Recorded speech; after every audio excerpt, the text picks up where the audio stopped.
Thanks very much, Abe. So I'm going to talk for just 10 minutes or so, and then I'm going to throw it open to the floor to hear what you have to say and to hear your questions. So the reason I have never eaten a potato is because my mother introduced me to potatoes at the exact same time as I caught measles. And at that point, I had not learned that correlation does not equal causation. I still haven't eaten a potato, so it had long-lasting consequences. I really enjoyed Abe's talk, and I've learned a lot from Abe. We've been interacting over a number of projects in the last 12 months or so, and I think what he's proposing is really very exciting. There's a lot of value here, and part of the value is the putting of values at the centre of empowerment evaluation and getting to outcomes.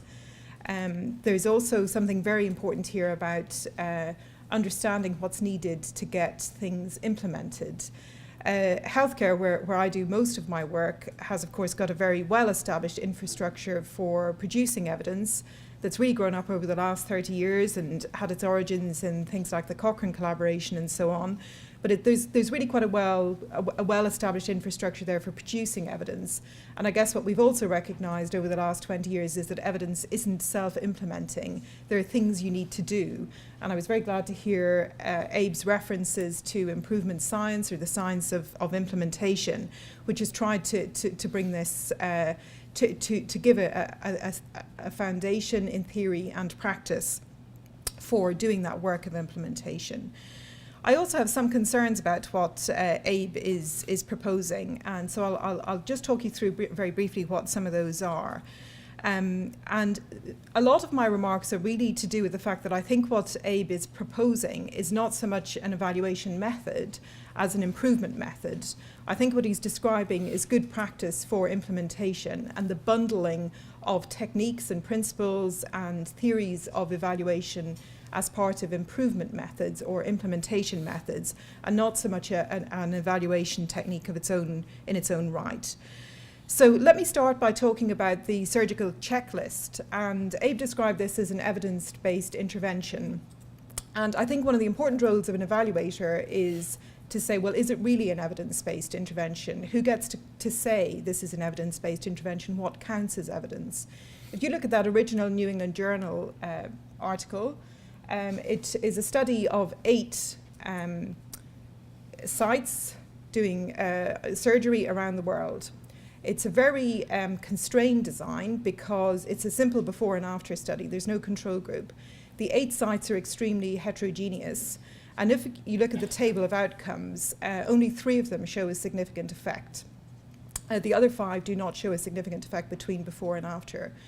If you match up the compliance with the outcomes, you find that the first of the 3 sites that shows a significant effect has compliance of 98% with the checklist before the intervention and 98% after. So it's pretty hard to credit the checklist with the improvement seen in that site. The second site that shows a significant effect in terms of outcome has its compliance go from 0% to 0%. So again, we're kind of struggling to say it was the checklist that produced the improvement. And only the third site goes in the correct direction. So it's chaos in terms of the relationship between compliance and outcomes. Part of the issue there was that the team designed the intervention and evaluated it themselves. They did not produce a theory of why the intervention should work, and I think there are doubts about whether the intervention did in fact work. If you examine the Ontario study, which didn't show an improvement, part of the reason it didn't show an improvement is because they were already doing pretty well. There wasn't really the headroom for improvement. So what the job of an evaluator in these circumstances is to produce a really sound determination of whether something has worked, to identify what the intervention is and the mechanisms through which it works, so that you can enable replication in subsequent contexts. So something about context specificity there and context sensitivity. So there are stories. Every time you do an evaluation, there are stories. I have many stories of doing program evaluations where a lot of what we're doing is evaluating improvement programs, and they are always quite unpleasant, actually, in terms of demonstrating that it's very hard to get the improvements that you're after.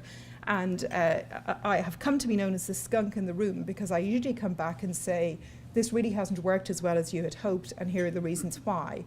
And it's important that I'm independent when I'm doing that, and that I'm not beholden, I'm not seen as part of the community that's trying to achieve these outcomes, because my job is to work out, has this worked, and if it has, how, or hasn't this worked, and if not, why? And there's a really important role for me to be independent of that and to produce that answer, because it really matters to patients in the long term. So I think there are really important roles for empowerment evaluation, or something very akin to empowerment evaluation, in doing a program, but we should regard that as part of the improvement effort. So you've got people like Abe and so on in the room acting as coaches, pressing, questioning, asking the tough questions. But there's also a really important role for understanding that evaluation is about working out effectiveness and producing accounts of mechanisms. And often those stories are too hard to tell if you're part of the effort. They're too stinky. People don't want to hear this. They don't even want to smell the story. You get incorporated, you begin to adopt the values, you have relationships that are hard to negotiate. So I'm really keen we continue to regard evaluation as something that should be directed and independent of the people doing the improvement work. And I have to say, I think the checklist study would have benefited enormously from something like that, which is not to say that there isn't an important role for improvement, for empowerment evaluation. I just think it's probably got the wrong term. A lot of what Abe is describing is good practice in terms of implementation and improvement, with that kind of evaluation basis to it.